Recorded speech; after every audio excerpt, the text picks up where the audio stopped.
नमस्कार, आप देख रहे हैं न्यूज 18 का डिजिटल प्लेटफॉर्म और मैं हूं आपके साथ जागृति खंतवाल। देश के लाखों केंद्रीय शिक्षकों से जुड़ी एक बड़ी खबर है। दरअसल 8वें वेतन आयोग को लेकर उनकी मांगें अब खुलकर सामने आ चुकी हैं और ये सिर्फ वेतन बढ़ोतरी की बात नहीं बल्कि एक व्यापक सुधार एजेंडा है जिसमें सैलरी, भत्ते, पेंशन, प्रमोशन और इसके साथ ही और तमाम चीजें भी शामिल है। मेडिकल सुविधाओं तक हर पहलू शामिल है। प्रगतिशील शिक्षक न्याय मंच यानी कि PSNM ने अपनी तरफ से एक विस्तृत ज्ञापन आयोग को सौंपा है। संगठन का साफ कहना है कि मौजूदा आर्थिक हालात में शिक्षकों की आय और सुविधाओं में बड़ा और ठोस बदलाव जरूरी हो चुका है। सबसे पहले बात करते हैं हम सबसे बड़ी मांग की, न्यूनतम वेतन और फिटमेंट फैक्टर। देखिए, PSNM ने लेवल 1 यानी कि ग्रुप डी कर्मचारियों के लिए न्यूनतम बेसिक सैलरी 50,000 से 60,000 तक करने की मांग रखी है।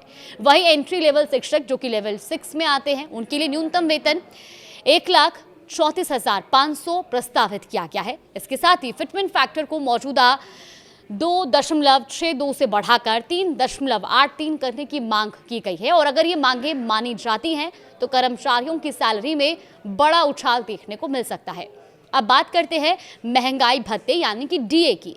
देखिए, शिक्षक संगठन ने मांग की है कि जैसे ही DA 50% तक पहुंचे उसे बेसिक सैलरी में मर्ज कर दिया जाए और इसके साथ ही DA की गणना को एक और सटीक बनाने के लिए 2 दशमलव तक करने का सुझाव भी दिया है। बच्चों की शिक्षा भत्ता यानी कि CEA को लेकर भी बड़ा प्रस्ताव रखा गया है।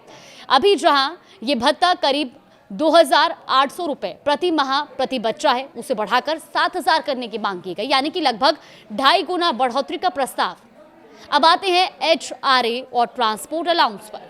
PSNM ने हाउस रेंट अलाउंस की दरों को मौजूदा 10%, 20% और 30% से बढ़ाकर 12%, 24% और 36% करने की मांग कही है। वहीं ट्रांसपोर्ट अलाउंस को बेसिक सैलरी का 12 से 15% करने और न्यूनतम 9,000 तय करने का सुझाव दिया गया है। अब इसके अलावा डिजिटल दौर को ध्यान में रखते हुए 2,000 प्रति माह का डिजिटल अलाउंस देने का भी प्रस्ताव शामिल किया गया है।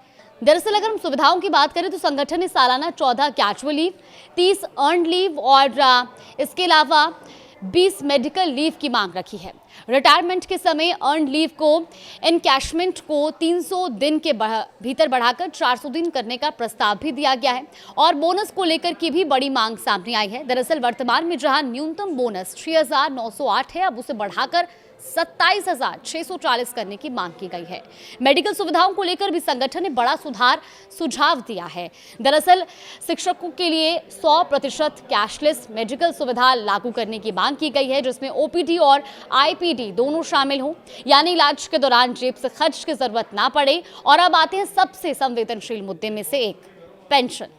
PSNM ने पुरानी पेंशन योजना यानी कि OPS को फिर से लागू करने की मांग की है और साथ ही NPS और UPS को समाप्त करने का सुझाव भी दिया गया है। रिटायरमेंट उम्र को लेकर भी बदलाव का प्रस्ताव है। संगठन चाहता है कि शिक्षकों की सेवानिवृत्त आयु 60 साल से बढ़ाकर 65 साल की जाए। प्रमोशन के मुद्दे पर भी अहम सुझाव दिए गए हैं।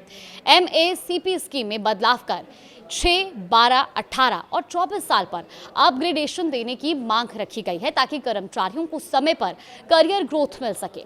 तो कुल मिलाकर ये सिर्फ वेतन बढ़ाने की मांग नहीं है बल्कि शिक्षकों की पूरी सेवा संरचना को बेहतर बनाने का प्रस्ताव है। संगठन का ये मानना है कि इन सुधारों से न सिर्फ शिक्षकों की आर्थिक स्थिति मजबूत होगी बल्कि देश की शिक्षा व्यवस्था को भी सीधा फायदा मिलेगा। और अब सवाल ये है कि 8वां वेतन आयोग इन मांगों पर कितना और कैसे विचार करता है, क्योंकि इसका असर सिर्फ शिक्षकों पर नहीं बल्कि पूरे सरकारी तंत्र और लाखों परिवारों पर पड़ने वाला है।